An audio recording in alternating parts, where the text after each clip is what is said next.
प्रस्तुत है प्रेमचंद जी द्वारा लिखी कहानी गुप्तधन। बाबू हरिदास का ईंटों का पजावा शहर से मिला हुआ था। आसपास के देहातों से सैकड़ों स्त्री पुरुष लड़के नित्य आते और पजावे से ईंट सिर पर उठाकर ऊपर कतारों से सजाते। एक आदमी पजावे के पास एक टोकरी में कौड़ियाँ लिया बैठा रहता था। मजदूरों को ईंटों की संख्या के हिसाब से कौड़ियाँ बांटता। ईंटें जितनी ही ज़्यादा होती उतनी ही ज़्यादा कौड़ियाँ मिलती। इस लोभ में बहुत से मजदूर बूते के बाहर काम करते। वृद्धों और बालकों को ईंटों के बोझ से अकड़े हुए देखना बहुत करुणाजनक दृश्य था। कभी कभी बाबू हरिदास स्वयं आकर कौड़ी वाले के पास बैठ जाते और ईंटें लादने को प्रोत्साहित करते। यह दृश्य तब और भी दारुण हो जाता था जब ईंटों की कोई असाधारण आवश्यकता आ पड़ती। उसमें मजूरी दूनी कर दी जाती और मजूर लोग अपनी सामर्थ्य से दूनी ईंटें लेकर चलते। एक एक पग उठाना कठिन हो जाता। उन्हें सिर से पैर तक पसीने में डूबे पजावे की राख चढ़ाए ईंटों का एक पहाड़ सिर पर रखे। बोझ से दबे देखकर ऐसा जान पड़ता था मानो लोभ का भूत उन्हें जमीन पर पटक कर उनके सिर पर सवार हो गया है। सबसे करुण दशा एक छोटे लड़के की थी जो सदैव अपनी अवस्था के लड़कों से दुगनी ईंटें उठाता और सारे दिन अविश्रांत परिश्रम और धैर्य के साथ अपने काम में लगा रहता। उसके मुख पर ऐसी दीनता छाई रहती थी। उसका शरीर इतना कृश और दुर्बल था कि उसे देखकर दया आ जाती थी। और लड़के बनिए की दुकान से गुड़ लाकर खाते। कोई सड़क पर जाने वाले इक्कों और हवा गाड़ियों की बहार देखता और कोई व्यक्तिगत संग्राम में अपनी जिभा और बाहु के जौहर दिखाता। लेकिन इस गरीब लड़के को अपने काम से काम था। उसमें लड़कपन की न चंचलता थी, न शरारत, न खिलाड़ीपन, यहाँ तक कि उसके होठों पर कभी हंसी भी न आती थी। बाबू हरिदास को उसकी दशा पर दया आती। कभी कभी कौड़ी वाले को इशारा करते कि उसे हिसाब से अधिक कौड़ियाँ दे दो। कभी कभी वे उसे कुछ खाने को दे देते। एक दिन उन्होंने उस लड़के को बुलाकर अपने पास बैठाया और उसके समाचार पूछने लगे। ज्ञात हुआ कि उसका घर पास ही के गांव में है। घर में एक वृद्धा माता के सिवा कोई नहीं है और वह वृद्धा भी किसी पुराने रोग से ग्रस्त रहती है। घर का सारा भार इसी लड़के के सिर था। कोई उसे रोटियां बनाकर देने वाला भी न था। शाम को जाता तो अपने हाथों से रोटियां बनाता और अपनी माँ को खिलाता था। जाति का ठाकुर था। किसी समय उसका कुलधन धान्य संपन्न था। लेन देन होता था और शक्कर का कारखाना चलता था। कुछ जमीन भी थी, किंतु भाइयों की स्पर्धा और द्वेष में उसे इतनी हीनावस्था को पहुंचा दिया कि अब रोटियों की लाली थी। लड़के का नाम मगन सिंह था। हरिदास ने पूछा, गांव वाले तुम्हारी कुछ मदद नहीं करते? मगन, वह उनका बस चले तो मुझे मार डालें। सब समझते हैं कि मेरे घर में रुपए गड़े हैं। हरिदास ने उत्सुकता से पूछा, पुराना घराना है, कुछ न कुछ तो होगा ही। तुम्हारी माँ ने इस विषय में तुमसे कुछ नहीं कहा? मगन, बाबूजी नहीं, एक पैसा भी नहीं। रुपए होते तो अम्मा इतनी तकलीफ क्यों उठाती? बाबू हरिदास मगन सिंह से इतने प्रसन्न हुए कि मजूरों की श्रेणी से उठाकर अपने नौकरों में रख लिया। उसे कौड़ियाँ बांटने का काम दिया और पजावे में मुंशी जी को ताकीद कर दी कि इसे कुछ पढ़ना लिखना सिखाइए। अनाथ के भाग्य जाग उठे। मगन सिंह बड़ा कर्तव्यशील और चतुर लड़का था। उसे कभी देर न होती, कभी नागा न होता। थोड़े ही दिनों में उसने बाबू साहब का विश्वास प्राप्त कर लिया। लिखने पढ़ने में भी कुशल हो गया। बरसात के दिन थे। पजावे में पानी भरा हुआ था। कारोबार बंद था। मगन सिंह 3 दिनों से गैर हाजिर था। हरिदास को चिंता हुई। क्या बात है, कहीं बीमार तो नहीं हो गया? कोई दुर्घटना तो नहीं हो गई? कई आदमियों से पूछताछ की पर कुछ पता न चला। चौथे दिन पूछते पूछते मगन सिंह के घर पहुंचे। घर क्या था, पुरानी समृद्धि का ध्वंसा अविशेष मात्र था। उनकी आवाज सुनते ही मगन सिंह बाहर निकल आया। हरिदास ने पूछा, कई दिन से आए क्यों नहीं, माता का क्या हाल है? मगन सिंह ने अवरुद्ध कंठ से उत्तर दिया, अम्मा आजकल बहुत बीमार है, कहती है अब न बचूंगी। कई बार आपको बुलाने के लिए मुझसे कह चुकी है, पर मैं संकोच के मारे आपके पास न आता था। अब आप सौभाग्य से आ गए हैं तो जरा चलकर उसे देख लीजिए, उसकी लालसा भी पूरी हो जाए। हरिदास भीतर गए। सारा घर भौतिक निस्सारता का परिचायक था। सुर्खी, कंकड़, ईंटों के ढेर चारों ओर पड़े हुए थे। विनाश का प्रत्यक्ष स्वरूप था। केवल 2 कोठरियां गुजर करने लायक थीं। मगन सिंह ने एक कोठरी की ओर उन्हें इशारे से बताया। हरिदास भीतर गए तो देखा कि वृद्धा एक सड़े हुए काठ के टुकड़े पर पड़ी करह रही है। उनकी आहट पाते ही आंखें खोली और अनुमान से पहचान गई। बोली, आप आ गए, बड़ी दया की। आपके दर्शनों की बड़ी अभिलाषा थी। मेरे अनाथ बालक के नाथ अब आप ही हैं। जैसे आपने अब तक उसकी रक्षा की है, वह निगाह उस पर सदैव बनाए रखिएगा। मेरी विपत्ति के दिन पूरे हो गए, इस मिट्टी को पार लगा दीजिएगा। एक दिन घर में लक्ष्मी का वास था। आए दिन आए और उन्होंने भी आंखें फेर ली। पुरखों ने इसी दिन के लिए कुछ धाती धरती माता को सौंप दी थी। उसका बीजक बड़े यत्न से रखा था, पर बहुत दिनों से उसका कहीं पता न लगता था। मगन के पिता ने बहुत खोजा पर ना पा सके, नहीं तो हमारी दशा इतनी हीन न होती।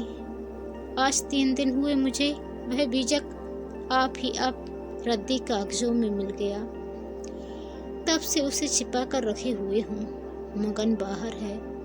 मेरे सिरहाने जो संदूक रखी है उसी में वह बीजक है। उसमें सब बातें लिखी हैं। उसी से ठिकाने का भी पता चलेगा। अवसर मिले तो उसे खुदवा डालिएगा, मगन को दे दीजिएगा। यही कहने के लिए आपको बार बार बुलवाती थी। आपके सिवा मुझे किसी पर विश्वास न था। संसार से धर्म उठ गया, किसकी नियति पर भरोसा किया जाए। हरिदास ने बीजक का समाचार किसी से न कहा। नियत बिगड़ गई, दूध में मक्खी पड़ गई। बीजक से ज्ञात हुआ कि धन उस घर के से 500 डग पश्चिम की ओर एक मंदिर के चबूतरे के नीचे है। हरिदास धन को भोगना चाहते थे, पर इस तरह कि किसी को कानो कान खबर न हो। काम कष्ट साध्य था।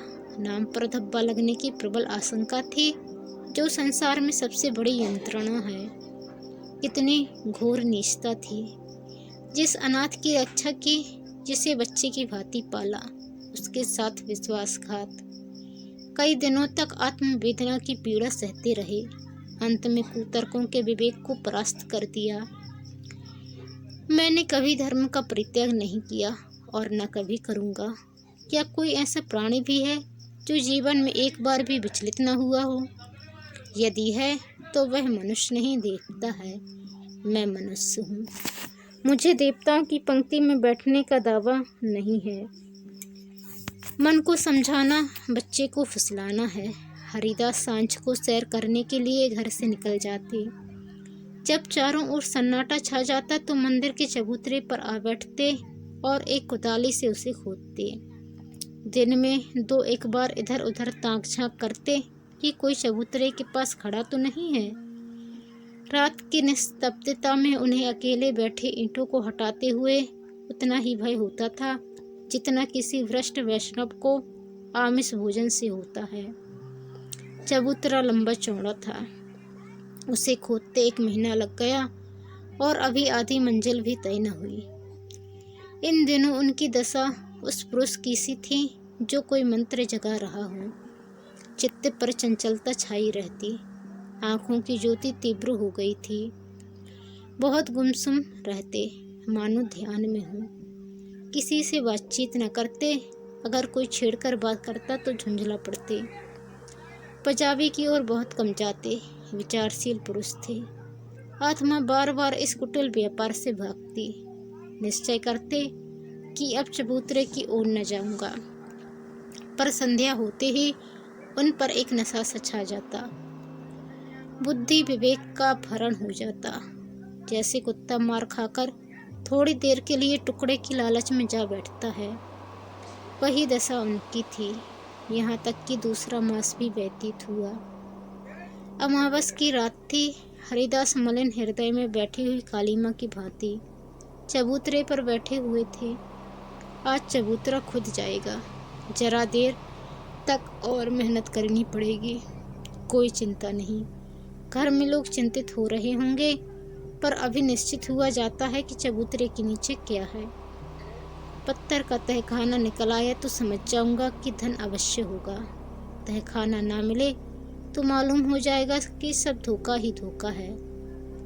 कहीं सचमुच तहखाना ना मिले तो बड़ी दिल लगी हो, मुफ्त में उल्लू बनूं, पर नहीं। कुदाली खटखट बोल रही है। हाँ, पत्थर की चट्टान है। उन्होंने टटोल कर देखा, भ्रम दूर हो गया। चट्टान थी, तहखाना मिल गया। लेकिन हरिदास खुशी से उछले कूदे नहीं। आज भी लौटे तो सिर में दर्द था। समझे थकान है, लेकिन यह थकान नींद से न गई। रात को ही उन्हें जोर से बुखार हो गया। 3 दिन तक ज्वर में पड़े रहे, किसी दवा से फायदा न हुआ। इस रुग्ण अवस्था में हरिदास को बार बार भ्रम होता था, कहीं यह मेरी तृष्णा का दंड तो नहीं है। जी में आता था मगनसे को बीजक दे दूं और क्षमा की याचना करूं, पर भंडाफोड़ होने का भय मुँह बंद कर देता था। ना जाने ईसा के अनुयायी अपने पादरियों के सम्मुख कैसे अपने जीवन भर के पापों की कथा सुनाया करते थे। हरिदास की मृत्यु के पीछे यह बीजक उनके सुपुत्र प्रभुदास के हाथ लगा। बीजक मगन सिंह के पुरखों का लिखा हुआ है, इसमें लेश मात्र भी संदेह न था। लेकिन उन्होंने सोचा, पिताजी ने कुछ सोचकर ही इस मार्ग पर पग रखा होगा। वे कितने नीति परायण, कितने सत्यवादी पुरुष थे। उनकी नीति पर कभी किसी को संदेह नहीं हुआ। जब उन्होंने इस आचार को घृणित नहीं समझा तो मेरी क्या गिनती है। कहीं यह धन हाथ आ जाए तो कितने सुख से जीवन व्यतीत हो। शहर के रईसों को दिखा दूं कि धन का सदुपयोग क्यों कर होना चाहिए। बड़े बड़ों का सिर नीचा कर दूं, कोई आंखें ना मिला सके। इरादा पक्का हो गया। शाम होते ही वे घर से बाहर निकले। वही समय था, वही चौकन्नी आंखें थीं और वही तेज कुदाली थी। ऐसा ज्ञात होता था मानो हरिदास की आत्मा इस नए वेश में अपना काम कर रही है। चबूतरे का धरातल पहले ही खुद चुका था, अब संगीन तहखाना था। जोड़ों को हटाना कठिन था, पुराने जमाने का पक्का मसाला था। कुल्हाड़ी उचट उचट कर लौट आती थी। कई दिनों में ऊपर की दरारें खुली, लेकिन चट्टानें जरा भी ना हिली। तब वह लोहे की छड़ से काम लेने लगे, लेकिन कई दिनों तक जोर लगाने पर भी चट्टानें ना खिसकी। सब कुछ अपने ही हाथों करना था, किसी से सहायता ना मिल सकती थी। यहाँ तक कि फिर वही अमावस्या की रात आई। प्रभुदास को जोर लगाते 12 बज गए और चट्टानें भाग्य रेखाओं की भांति अटल थीं। पर आज इस समस्या को हल करना आवश्यक था। कहीं तहखाने पर किसी की निगाह पड़ जाए तो मेरे मन की लालसा मन में ही रह जाए। वह चट्टान पर बैठकर सोचने लगे, क्या करूं? बुद्धि कुछ काम नहीं करती। सहसा उन्हें एक युक्ति सूझी, क्यों ना बारूद से काम लूं। इतने अधीर हो रहे थे कि कल पर इस काम को ना छोड़ सके। सीधे बाजार की तरफ चले। 2 मील का रास्ता हवा की तरह तय किया, पर वहां पहुंचे तो दुकानें बंद हो चुकी थीं। आतिशबाज हीले करने लगा। बारूद इस समय नहीं मिल सकती, सरकारी हुक्म नहीं है। तुम कौन हो? इस वक्त बारूद लेकर क्या करोगे? ना भैया, कोई वारदात हो जाए तो मुफ्त में बंधा बंधाया फिरूं। तुम्हें कौन पूछेगा। प्रभुदास की शांति वृत्ति कभी इतनी कठिन परीक्षा में न पड़ी थी।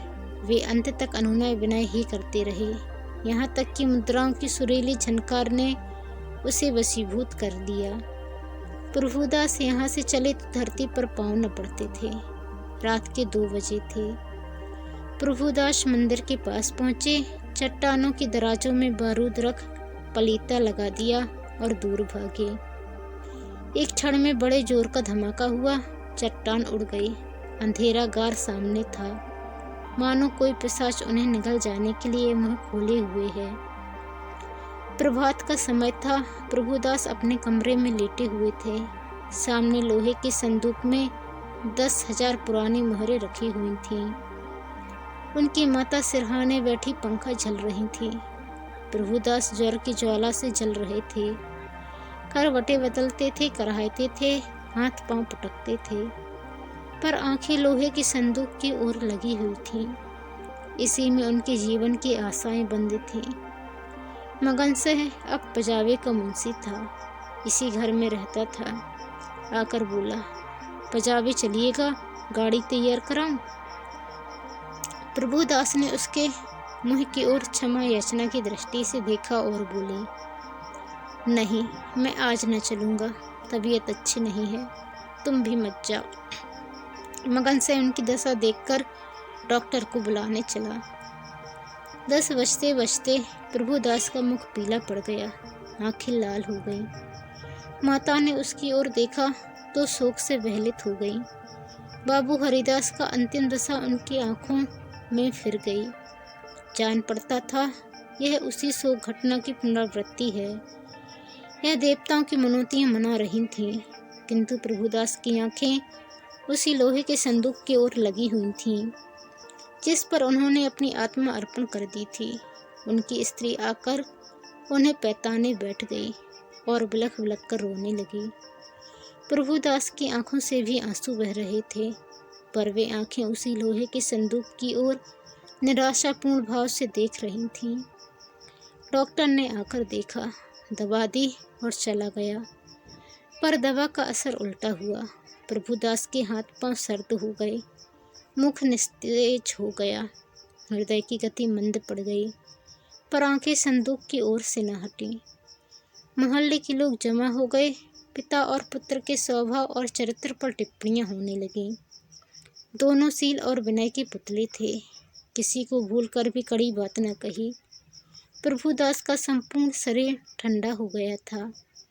प्राण था तो केवल आंखों में। वे अब भी उसी लोहे की संदूक की ओर सतृष्ण भाव से देख रही थीं। घर में कोहराम मचा हुआ था। दोनों महिलाएं पछाड़े खा खा कर गिरती थीं। मोहल्ले की स्त्रियां उन्हें समझाती थीं। अन्य मित्रगण आंखों पर रूमाल जमाए हुए थे। जवानी की मौत संसार का सबसे करुण, सबसे अस्वाभाविक और भयंकर दृश्य है। यह वज्राघात है, विधाता की निर्दय लीला है। प्रभुदास का सारा शरीर प्राणहीन हो गया था, पर आंखें जीवित थीं। वे अब भी उसी संदूक की ओर लगी हुई थीं। जीवन ने तृष्णा का रूप धारण कर लिया था। सांस निकलती है पर आस नहीं निकलती। इतने में मगन सिंह आकर खड़ा हो गया। प्रभुदास की निगाह उस पर पड़ी। ऐसा जान पड़ा मानो उनके शरीर में फिर रक्त का संचार हुआ। अंगों में स्फूर्ति के चिन्ह दिखाई दिए। इशारे से अपने मुंह के निकट बुलाया, उसके कान में कुछ कहा। एक बार लोहे के संदूक की ओर इशारा किया और आंखें उलट गईं। प्राण निकल गए।